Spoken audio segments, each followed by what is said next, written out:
আসসালামু আলাইকুম এভরিওয়ান। তো কেমন আছো তোমরা? আশা করি অনেক ভালো আছো। তোমাদের দোয়া এবং ভালোবাসায় আমি অনেক ভালো আছি। তো আজকে তোমার প্রতি অনুভূতি গল্পের 3টা পার্ট নিয়ে চলে এসেছি, 20, 21 এবং 22। তো আজকের এই 3টা পার্ট অনেক বেশি ইন্টারেস্টিং হতে চলেছে। তো আজকের এই পার্টগুলো কেউ মিস করো না। তো চলো বেশি কথা না কইয়া গল্প শুরু করা যাক। তবে গাইজ, ভিডিওটা শুরু হওয়ার আগে ছোটোখাটো একটা কমার্শিয়াল বিজ্ঞাপন রয়েছে। যে কোনো ধরনের ওয়েবসাইট তৈরি করতে চাইলে তাদের জন্য ভিডিওটা অনেক হেল্পফুল হতে পারে। আপনারা যে ওয়েবসাইটটি আছে, ওয়েবসাইটের মধ্যে আপনারা চাইলে নিজে অ্যাডমিন হয়ে কাজ করতে পারেন। আর এখানে অ্যাডমিন আছে, অ্যাডমিনের সাথে আপনারা কন্ট্যাক্ট করতে পারেন। অ্যাডমিনের আইডি এখানে দেওয়া আছে, আপনারা চাইলে ওনাদের হাতেও কাজ করায় নিতে পারেন। আর আমার এই ভিডিওর কমেন্ট বক্সে অ্যান্ড ডিসক্রিপশন বক্সের মধ্যে এই টেলিগ্রাম গ্রুপের লিঙ্ক দেওয়া আছে, আপনারা চাইলে জয়েন হয়ে নিতে পারেন। আর আপনারা টেলিগ্রাম গিয়ে সার্চ করতে পারেন আকাশ ডেভেলপার। স্ক্রিনের মধ্যে আমি শো করাই দিতেছি, আর আপনারা দেখে নেন। আর আমার এই ভিডিওর ডিসক্রিপশন বক্সের মধ্যে আপনারা পেয়ে যাবেন এই লোগোটা, চিনে রাখেন। আপনারা লোগোটা দেখে আপনারা গ্রুপে জয়েন হয়ে নেবেন। এখানে দেখতে পাচ্ছেন বিভিন্ন ডিজাইনের ওয়েবসাইটের দেওয়া আছে এখানে। তো আপনারা চাইলে এর মধ্যে থেকে যে কোনো একটা বানিয়ে নিতে পারেন, বা চাইলে আপনি যদি নতুন তাই বানাতে চান তাহলে অ্যাডমিনের সাথে এই যে এখানে অ্যাডমিনের কন্ট্যাক্ট লিস্ট দেওয়া আছে, এই যে ইনবক্সে ক্লিক করলে অ্যাডমিনের আইডি পেয়ে যাবেন। মাইনিং রিলেটেড ওয়েবসাইট আছে, আপনার টাস্ক রিলেটেড, তারপর গিয়ে আপনার ফ্রি ইনকাম সাইট, তারপর গিয়ে আপনার e commerce website, shopping website, selling website, যে কোনো কিছুর ওয়েবসাইট, আপনার যে কোনো ধরনের। যদি আপনারা ডিজিটাল মার্কেটিং করে থাকেন তো আমার ডিসক্রিপশন অবশ্যই একবার হলো চেক করবেন। বাসা আসা মাত্রই আন্টি আঙ্কেল নাস্তার টেবিলে, রিমি টেবিল ছেড়ে দৌড়ে এসে আমাকে জড়িয়ে ধরে কান্না করতে লাগলো। আঙ্কেল আন্টি সবকিছুই দেখছে। রিমি কান্না সুরে বলল, কি হয়েছে অনেক তোমার? এরকম দেখাচ্ছে কেন? তুমি তো রাহুলের বাসায় ছিলে, তাহলে তোমার চোখের নিচে কালো দাগ কেন? আর তোমার শরীর থেকে এইসব কিসের গন্ধ? আমি বললাম, কিছু হয়নি, প্লিজ আমাকে ছাড়ো। তুমি কি পাগল নাকি? এখানে জড়িয়ে ধরছো কেন? রিমিকে ছাড়িয়ে রুমে চলে গেলাম। আঙ্কেল আন্টি সবকিছুই দেখছে, আর আমি কাল রাতে কি করতে পারি হয়তো সেটাও বুঝে গেছে। রুমে আসার কয়েক মিনিট পর রিমিও আসলো। আমি বিছানায় শুয়ে চোখ বন্ধ রেখে রিমির কষ্ট দিয়ে নিজেও কষ্ট পাচ্ছি। সেই কষ্টের পরিমাণটা বুঝবার চেষ্টা করছি। রিমির উপস্থিতি বুঝে ওঠার আগেই রিমি বলল, অনিক। রিমির চোখ মুখ লাল হয়ে আছে। আমি বললাম, কিছু বলবা? রিমি বলল, অনিক তোমার কি হয়েছে প্লিজ বলো আমাকে। আমি কি কোনো অন্যায় বা ভুল করেছি? তাহলে আমাকে বলো, আমি সব ঠিক করে দিব। আমি বললাম, তোমার কেন মনে হলো তুমি কোনো ভুল বা অপরাধ করেছো? রিমি বলল, কারণ তুমি আমাকে অবহেলা করছো। আমার মনে হচ্ছে আমাকে কষ্ট দিয়ে তুমিও কষ্ট পাচ্ছ। কারণটা কি অনিক? আমি বললাম, রিমি আমি স্বাভাবিক আছি। আর মানুষ যে সবসময় সবকিছুতেই আগ্রহ দেখাবে ব্যাপারটা কিন্তু এমন না। কিছু সময় পরিস্থিতির কারণে মানুষ অনেক বদলে যায়। হয়তো আমার পরিবর্তন হয়েছে, কিন্তু আমি ইচ্ছা করে কোনো কিছুই করছি না। রিমি বলল, অনিক আমি জানি তুমি মিথ্যা বলছো, কারণ তোমার এই অবহেলার পেছনে কোনো না কোনো কারণ আছে। তবে অনিক, আমি একটা কথা বলে রাখি, তুমি এভাবে অবহেলা করতে থাকলে আমি কিন্তু কিছু একটা করে ফেলবো। রিমির কথা শুনে খুব ভয় লাগছিল। রাগী মেয়ে রাগের মাথায় যা ইচ্ছা করে ফেলতে পারে। আমি বললাম, বুঝলাম না রিমি, তোমার সমস্যা কোথায়? কিছুক্ষণ আগে আন্টি আঙ্কেলের সামনে জড়িয়ে ধরছো, রুমে এসে কান্নাকাটি, এগুলো আমার ভালো লাগে না, অসহ্য। আর আঙ্কেল আন্টি কি করে কে জানে, হয়তো তোমার এই জড়িয়ে ধরা দেখে বাসা থেকে বের করে দিবে আমাকে। রিমি কান্না সুরে বলল, কে কি ভাবলো আমি জানতে চাই না, দেখতেও চাই না। আমি শুধু জানি তোমার দেওয়া কষ্টগুলো আমি সহ্য করতে পারছি না। প্লিজ অনিক, আর এমন করো না। আর আমি তো বললামই, আমার কোনো অপরাধ থাকলে বলো, আমি শুধরে নিব। আমি বললাম, তুমি কোনো ভুল করছো কিনা জানি না, তবে আমি তোমাকে ভালোবেসে অনেক বড় ভুল করে ফেলেছি। কথাটা বলতে কলিজা ছিঁড়ে যাচ্ছিল। রিমি বলল, কি বললে তুমি? আমাকে ভালোবেসে তুমি ভুল করে ফেলেছ? আমি বললাম, তা নয় তো কি, এইসব প্যারা আমার সহ্য হচ্ছে না। কানের কাছে এসে কান্নাকাটি, এটা করছি কেন, ওটা করছি কেন? তোমাকে তো এত প্রশ্ন জিজ্ঞেস করছি না, তুমি কেন করছো? কি সমস্যা তোমার? কথাগুলো বলতে কষ্ট হচ্ছিল, কিন্তু আমারও যে কিছু করার নাই। রিমি অযোধ্যায় কান্না করছে আর বলছে, আমি তোমাকে ভালোবাসছি আমার জীবনের চেয়েও বেশি, এটাই আমার সমস্যা। তোমার অবহেলা ছুরির আঘাতের মতো লাগে, এটাই আমার সমস্যা। আমি তোমাকে ছাড়া বাঁচবো না, এটাই আমার সমস্যা। রিমির কান্না দেখে আমার চোখের পানি বেরিয়ে যাচ্ছিল, কিন্তু রিমির সামনে কোনো কিছু প্রকাশ করা যাবে না, তাই বাহানা ধরে বললাম, ওকে তাহলে তুমি তোমার সমস্যা নিয়ে থাকো, আমি গেলাম। যাওয়ার সময় রিমির কান্না আরো বেড়ে যেতে দেখলাম। রুম থেকে বেরিয়ে এসে আঙ্কেল আন্টিকে কথা বলতে দেখলাম। আমি বললাম, আঙ্কেল একটা কথা ছিল। আঙ্কেল বলল, বলো। আমি চোখের পানি মুছে বললাম, আঙ্কেল আমি ঠিক করেছি, আমি এখান থেকে চলে যাব। আর থাকার জন্য ম্যাচ পেয়ে গেছি, আজই চলে যাব। আঙ্কেল বলল, কেন? তুমি তো রিমির সাথে ব্রেকআপ করে দিলেই পারো। বাসা ছেড়ে যাওয়ার কি দরকার? আঙ্কেল, রিমি যেমন আমাকে ভালোবাসে, আমিও রিমিকে ভালোবাসি।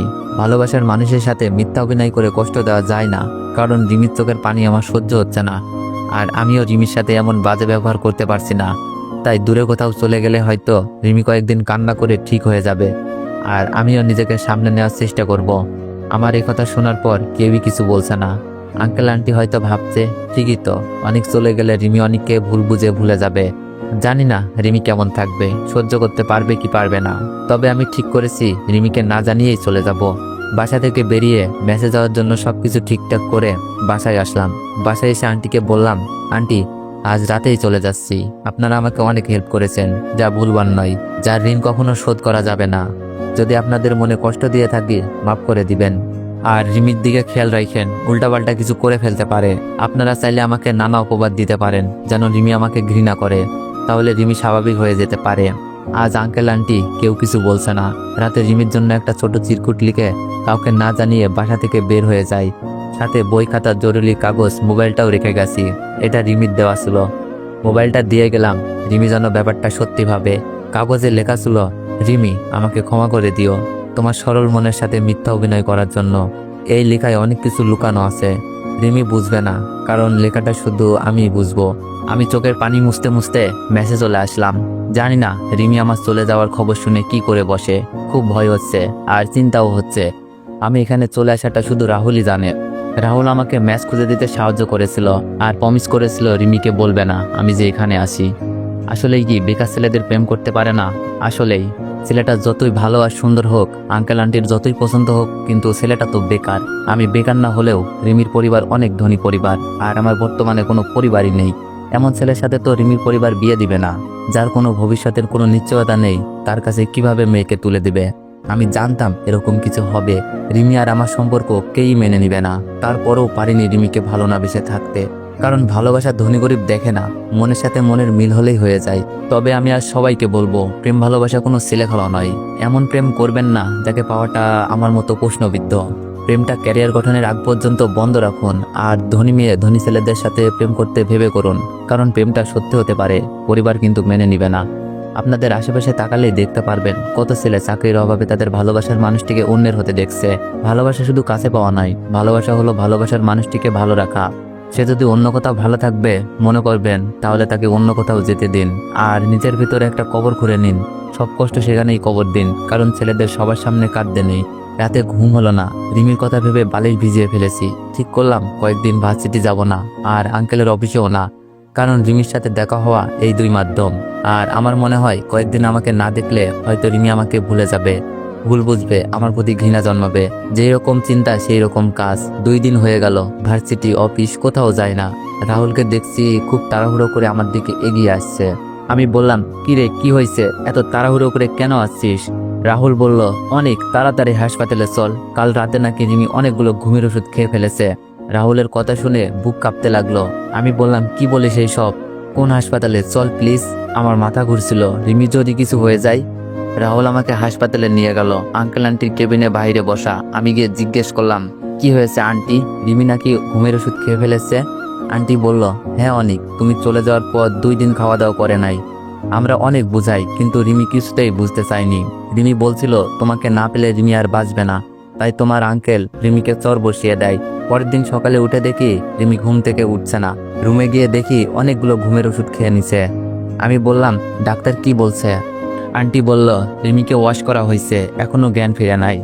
আঙ্কেল সালাম বলছিল অনেক, আমার মেয়েটা দেখে কিছু না হয়ে যায়। যারা যারা কথা দেখনি তোমার সাথে তোমাদেরকে বিয়ে দিব। যে আমার ইউটিউব চ্যানেলটি হ্যাক হয়ে গিয়েছে, না যদি আমার মেয়ে হারিয়ে যায়, আমি আমার ইউটিউব চ্যানেলে ডাক্তার এসে বলল, এই যা দেখি রোগীর জ্ঞান ফিরে, আমার মাথা পুরো চাইলে দেখা করতে পারে। আমার ইউটিউব আইডির নাম চেঞ্জ করে ওরা নাম রিমেকার চলে গেল, আর রিমিকে জড়িয়ে ধরে কান্না করছিল। জানি না আঙ্কেল আন্টির সাথে আমিও গেলাম। সাথে যারা আইডি হ্যাক করছো, রিমিকে দেখে আমার মন থেকে ধন্যবাদ। এই কি অবস্থা রিমি, কারণ আইডিটা হ্যাক হলে আমার দিকে তাকাতে, আমার পাশে যখন আমার দিকে চোখ পড়ে আইডিয়া অন্যদিকে একটা গেছে ফিরে তাতে যাই। কি হয়েছে সবাই বুঝতে আবারও পেরে চেষ্টা রুম করব। থেকে বেরিয়ে যায়। আবারও ঘুরে আমি রিমির দাঁড়াবো। কাছে যাই। আমায় যারা আমি ভালোবাসে কোনো কিছু তারা না আমার ভেবেই ঠিকই সাপোর্ট রিমিকে করবে। জড়িয়ে ধরি। আর যারা আমার জড়িয়ে haters, ধরে তারা কান্না ঠিকই মাখা মজা মধ্যে নেবে। বললাম, তো ভালোবাসার আমি মানে sorry, এগুলো। আমি তোমরা বুঝতে যদি পারি চাও নাই। আমি আবারও রিমি ইউটিউবে ব্যাক অভিমানের করি। সুরে বলল, তোমাদের জন্য স্যারও আবারও বলছে ইউটিউব আমাকে, ক্রিয়েট করছি। তুমি এখানে কেন? আমার টিকটক আমাকে আইডি তো বায়োতে তুমি ইউটিউব ভালোবাসো আইডি না, লিংক দেওয়া তাহলে আছে। কেন এসেছো? ভয়ে যাব আমি দীপু বললাম, অফিসিয়াল লিখে আমার সার্চ জানটা দিলেই যে পেয়ে আমাকে যাবে। ছেড়ে চলে আর যাচ্ছিল, আমার নামের ফেক রিমি আইডি কান্না গুলাতে করছিল আর রিপোর্ট মেরে বলছিল, দিও। কে আর তোমার শেষ জান? কথা, যাও এখান তোমরা থেকে, যদি চাও আমি তোমার সাথে তাহলে আমি কথা বলতে ইউটিউব চাই না। কন্টিনিউ করব। রিমি অনেক আর রাগ নতুন অভিমান নতুন করে গল্প আছে। আনবো। রিমি, আল্লাহ আমি হাফেজ। জানতাম না তুমি এরকম কিছু। আমাকে আটকে দিয়ে রিমি আম্মুকে ডাকতে শুরু করলো। আন্টি আঙ্কেল সবাই রুমে এসে বলল, কি হয়েছে রিমি? রিমি বলল, আম্মু অনিককে যেখানে চলে গেছিল সেখানেই যেতে বলো। আমি মাথা নিচু করে দাঁড়িয়ে আছি। রিমি কি অভিমান করে বলছে নাকি সত্যি চলে যেতে বলছে? আঙ্কেল বলল, রিমি, অনিকের কোনো দোষ নেই, সবকিছু আমাদের জন্যই করেছে। বাসায় চল, সব বলছি। রিমি বলল, তোমাদের জন্য মানে? আন্টি বলল, বাসায় চল, সবকিছু বলবো। রিমি চুপ মেরে গেছে। বাসায় আসার পর রিমি জানতে চাইলো, এবার বলো। আন্টি বলল, আসলে আমরা অনেককে বলেছিলাম তোর সাথে যেন অন্য কোনো সম্পর্কে না জড়াই, আর যখন জড়িয়ে গেছে যেন তোকে ভুলে যায়, আর তুই ভুলে যাওয়ার জন্য যা দরকার তাই করবে। রিমি আমার দিকে তাকিয়ে আবার শুনতে লাগলো। আঙ্কেল বলল, আমরা জানতাম না আমাদের অহংকার তোমাকে হারিয়ে ফেলেছিল, আর আমরা সিদ্ধান্ত নিয়েছি অনেকের সাথেই তোমার বিয়ে দিব। হৃদয়ের সাথে কথা হয়েছে। তো ভিউয়ার্সরা, এতদূর যারা যারা শুনছো সবাই একবার করে বলো আমিন। রিমি আনন্দে মেতে উঠে বলল, সত্যি বলছো আব্বু? আঙ্কেল বলল, সত্যি বলছি। আর অনেক, তুমি আবার বাসায় চলে আসো, আজ রাতেই তোমাদের বিয়ে। বিয়ের কথা শুনে মনে আনন্দ যেন আর ধরে না। এটা যেন অসাধ্যকে সাধ্য করা, কিন্তু আমি কিছুই করি নাই, সবকিছুই রিমির পাগলামি। আঙ্কেল, আপনি মেনে নিয়েছেন, এতেই হবে। বিয়েটা না হয় পরেই করি। আমি একটা বিষয় ভাবছিলাম। রিমি বলল, কেন? আজ রাতেই হবে, নয়তো আবার ঘুমের ওষুধ খাবো। আমি বললাম, না মানে বলছিলাম লেখাপড়াটা শেষ করে না হয় বিয়েটা করি। রিমি বলল, না না আব্বু, তুমি আজই বিয়ের আয়োজন করো। ভাবছি আমার বিয়েতে আব্বু আম্মু ভাই ভাবি সুমি আপু কেউই থাকবে না। আর কিভাবেই থাকবে, আমার তো এখন সেই সম্পর্কও নাই। আর রিমিকে বিয়ে করার এই সুযোগটা হারানো মনে হয় ঠিক হবে না। আমি বললাম, আচ্ছা ঠিক আছে। রাহুল আশার কিছু ভালো বন্ধুদের দেওয়া হলো বিয়ের সব দায়িত্ব। প্রাণপণ চেষ্টায় বিয়েটা হয়েই গেল। বন্ধু বান্ধব অনেক কথা বলছিল আর হাসাহাসি করছিল। কথাগুলো আসলে বলা যাবে না, বুঝতেই পারছেন কথাগুলো কি হতে পারে। তবে আঙ্কেল আন্টির মুখে হাসি দেখে মন ভরে গেল, কারণ আঙ্কেল আন্টির মনে কষ্ট দিয়ে হয়তো কখনোই আমরা সুখী হতে পারতাম না। বাসর ঘর সাজিয়েছে বন্ধু বান্ধব গুলো, বসে বসে আড্ডা দিচ্ছে। কেউ কেউ কার্ড নিয়ে বসে পড়েছে, আজ নাকি কিছুই হবে না, আজ শুধু আড্ডা হবে। শালারা তো কখনো বিয়ে করে নাই, কেমনে বুঝবে আমাদের মনে কি চলছে? আমি বললাম, দোস্ত 1:30 বাজে, এবার তো যা। না বন্ধু, আজ কিছুই হবে না, তুমি চাইলেই শুরু করতে পারো না, আমরা এখানেই আছি, নয়তো আমাদের সাথে খেলতে আসো। রাহুলের সাথে আশাই বা সবাই সাই দিচ্ছে আর হাসাহাসি করছে। রিমি বলল, ওকে তোরা কার্ড খেল, আমরা লুডো খেলছি। আশা বলল, ওই দাঁড়া, আমিও খেলবো তোদের সাথে। রাহুল বলল, দাঁড়া, আমিও আসছি। আমি বললাম, ওকে, খেলার আগে একটা শর্ত আছে, বলে নিই। কি শর্ত? আমি বললাম, আমরা জিতলে তোরা রুম থেকে বের হয়ে যাবি, আর তোরা জিতলে সারা রাত আড্ডা চলবে। আশা বলল, আচ্ছা ঠিক আছে, আমরা রাজি। আশাকে একটু আস্তে করে বললাম, আশা একটু বোঝার চেষ্টা কর, একটু কম করে খেলিস, রাহুলে তো ছাড় দিবে না। আশা বলল, আচ্ছা 500 দিতে হবে। আমি বললাম, কাল সকালে পেয়ে যাবি, প্রমিস। খেলা শুরু হলো। আমার খেলার বাজে অবস্থা, রিমি ভালোই খেলছে। সবসময় রিমি সবকিছুতে এগিয়ে থাকে, তা না হলে হয়তো আজ বিয়েটা করতে পারতাম না। আশাকে যা বলছি তাই করছে, তারপরও পেরে উঠতে পারছিলাম না। অন্য সবাই আকর্ষণ দিচ্ছে, সবাই আমাদের বিরুদ্ধে। যাক, আশার হেল্পের জন্য শেষ পর্যন্ত জয়ী হলাম। রিমি বলল, এবার রুম খালি করতে হবে, যাও। আশা বলল, যাচ্ছি। রুম খালি করে সবাই চলে গেল। রিমি বলল, আচ্ছা আশা তো বাজে কিভাবে খেললো? আমি বললাম, 500 টাকা ঘুষ ছিল। রিমি বলল, তাই, ভালো করেছো। আমি বললাম, রিমি বলল, তুমি দেখছো কিভাবে তোমাকে আমার করে নিলাম? আমি বললাম, আঙ্কেল আন্টি না চাইলে কখনোই সম্ভব হতো না। রিমি বলল, তুমি জানো আমি এত ঘুমের ওষুধ খাইনি, 2টা খেয়েছিলাম, বাকিগুলো বাইরে ফেলে দিচ্ছি। আমি অবাক হয়ে বললাম, 2টা খেয়ে এই অবস্থা? রিমি বলল, না, আমি অভিনয় করছিলাম। অভিনয়?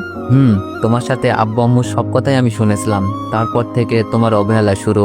তুমি অভিনয় করছো, তারপরেও খুব কষ্ট পেতাম, তাই আমি ইচ্ছা করেই আব্বু আম্মুর সামনে তোমাকে জড়িয়ে নিই, যেন আব্বু আমার পাগলামি দেখে। আর তুমি চলে যাওয়ার পর রাহুল আমাকে সবই জানায়, আর আমাকে ঘুমের ওষুধের অভিনয় করতে বলে। সব শেষ, কাজে লাগলো।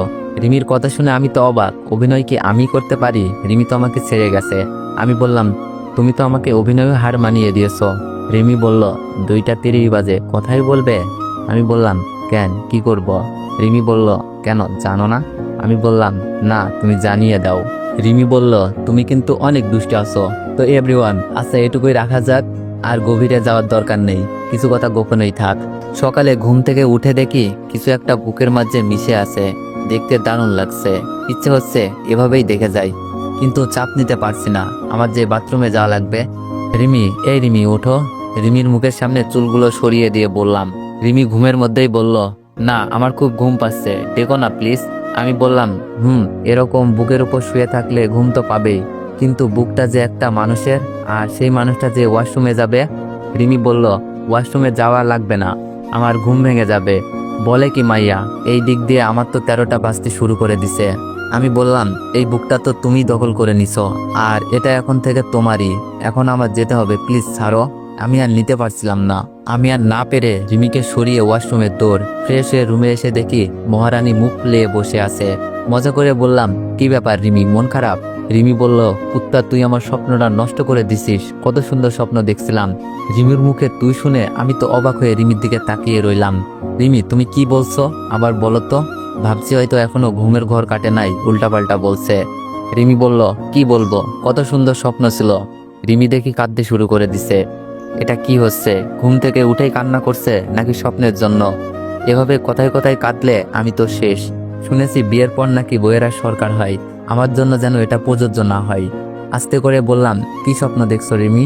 রিমি অভিমানের সুরে বলল, স্বপ্ন দেখছিলাম আমার একটা কিউট মেয়ে বেবি হয়েছে, আমি অনেক আদর করছিলাম, কিন্তু বেবিটা কান্না করছিল, তুমি আমার স্বপ্ন নষ্ট করে দিছো, আমার বেবিটা মনে হয় এখনো কান্না করছে।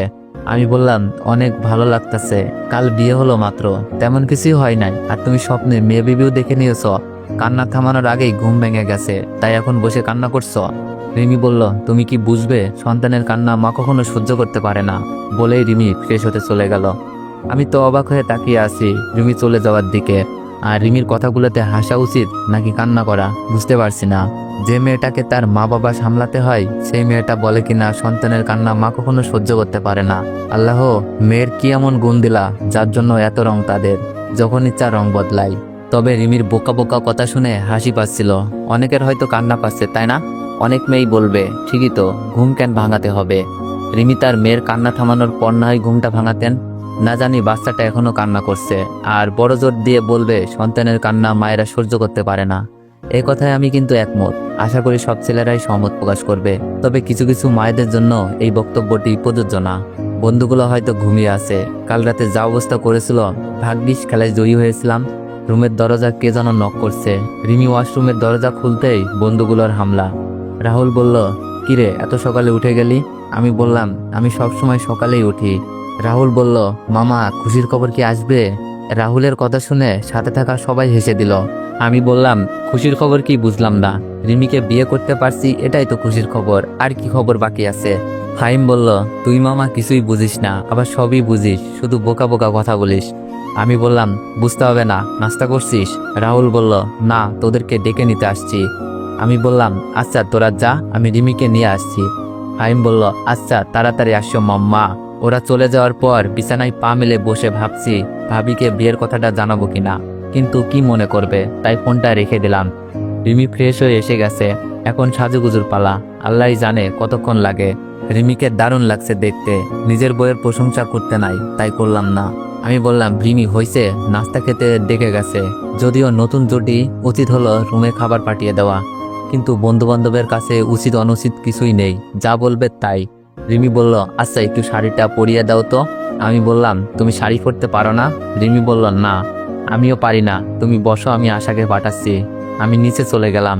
সবাই সবাই বসে হাসাহাসি করছিল। আঙ্কেল আন্টিকেও দেখছি আলহামদুলিল্লাহ অনেক হাসি খুশি। আমাকে রিমির ছোট ভাই মানে রিমন দেখেই কোলে উঠে বলতে লাগলো, দুলাভাই দুলাভাই। রিমনকে কিছুক্ষণ আদর করতে করতে সুপার সামনে এসে আশাকে রিমি রেডি হওয়ার সাহায্য করতে পাঠাই। সত্যি বলতে এত অল্প বয়সে দুলাভাই কথাটা মানায় না, তাই রিমনকে বললাম, আমাকে দুলাভাই বলতে কে বলেছে রিমন? রিমন বলল, রাহুল ভাইয়া। আমি বললাম, না তুমি অনেক ভাইয়া বলে ডাকবা ওকে। রিমন বলল, আচ্ছা। সবার সাথে বসে গল্প করছিলাম, রিমি রেডি হয়ে আসছে। রিমিকে দেখে মনে হয় প্রথম ক্রাশ নামক জিনিসটা খেলাম, এতদিন ক্রাশ কি খুঁজেই পাচ্ছিলাম না। রিমি লাজুক চাহনিতে আমার দিকে তাকালো, রুমে তুই তুকারি করে এখন সবার সামনে লজ্জার ভাব নিচ্ছে। বললাম না ওদের রঙের শেষ নাই। খাবার দাবার শেষ করে বন্ধুগুলা বিদায় নিয়ে চলে গেল। বলতে ভুলে গেছি, ওরা কিন্তু অনেক কিছু গিফট করছে, দেখা হয়নি। খাবার টেবিলে কেউ তেমন মজার কথা বলতে পারে নাই, কারণ আঙ্কেল আন্টি যে ছিল। তারপরেও আকারে ইঙ্গিতে অনেক কিছুই বলছে। সবাই বিদায় নিয়ে চলে গেছে, আশাকে যেতে দেওয়া হয়নি। আমাদের বেস্ট ফ্রেন্ড আশা এত অল্পতে তো চলে যেতে পারে না, তাহলে বিয়েটার মজাটাই থাকলো কই। তবে আন্টি আমার হাত ধরে অশ্রুসিক্ত নয়নে বলল, কষ্ট দিও না কখনো আমার পাগলি মেয়েটাকে। আমিও সায় দিলাম। রুমে এসে আমি, রিমি, আশা কে কি গিফট করছে দেখবো ঠিক করলাম। প্রথমে আশার গিফটটা খুলে দেখলাম, একটা টেডি বিয়ার, যা আমাদের জন্য না, আমাদের বেবির জন্য। আর সে কবে আসবে তার কোনো নিশ্চয়তা নেই। তারপর রিভারটা খুললাম, একই অবস্থা, সেম আশার মতোই, শুধু কালার ভিন্ন। আমি বললাম, কিরে আশা, ভবিষ্যতের জন্য এত কিছু, আমাদের জন্য কিছুই নাই? আর তোরা কি এক জায়গা থেকেই কিনছিলি নাকি একই রকম? আশা হাস্য উজ্জ্বল মুখ নিয়ে বলল, আর বলিস না, বিয়ের কেনাকাটা আর ঝামেলা, তাই যা সামনে পাইছি তাই নিছি। তখন ভেবেছিলাম রাতে ঘুমানোর সময় না হয় জড়িয়ে ঘুমাতে পারবি, কিন্তু এখন মনে পড়লো এখন তো আর টেডির দরকার নাই। রিমি বলল, ওকে, এবার রাহুল আর ফাহিমেরটা খোল। রাহুলেরটা খোলার পর হাঁ করে তাকিয়ে আসি, কি দিয়েছে বলতে পারবো না, সরি। তবে জেনে রাখেন, আপনার বন্ধুরাও হয়তো এরকম কিছু দিবে। আমরা একে অপরের দিকে তাকাচ্ছি। আশা ফাহিমের গিফটটা খুলতেই যাবে, আমি হেসে হেসে বললাম, আশা আর খোলার দরকার নাই, হারামিগুলা পুরাই হারামি, বোম প্যাক করে দিতে পারে। আশা বলল, না, দেখি সমস্যা কি। আশা ফাহিমের গিফট খোলার পর আমি আর সেখানে নাই, এক দৌড়ে রুম থেকে বেরিয়ে গেলাম। আগেই বলেছি, গিফটে কি ছিল দয়া করে জানতে চাইবেন না, বুঝে নিবেন। সত্যি আমার লজ্জা লাগছিল, আশা না থাকলে হয়তো এমন লজ্জা লাগতো না। আমিও ঠিক করলাম তাদের বিয়েতে আমিও বোম প্যাক করে দিব। কিছুক্ষণ পর রুমে গেলাম, আমাকে দেখে রিমি আর আশা হাসতে লাগলো। আমি বললাম, হাসিয়া লাভ নাই, এগুলো তোমার জন্য আসতেছে, আগে হৃদয় ভাইয়া দেশে আসুক তারপর। আমি কি বলবো খুঁজে না পেয়ে এটাই বললাম। আশা বলল, ইস, মেরে ফেলবো এইসব দিলে।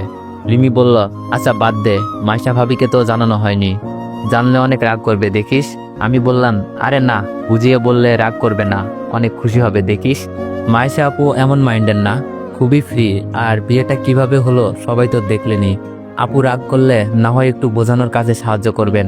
তো এভরিওয়ান, নেক্সট পার্টের জন্য অপেক্ষা করুন, খুব তাড়াতাড়ি নেক্সট পার্ট আসবে।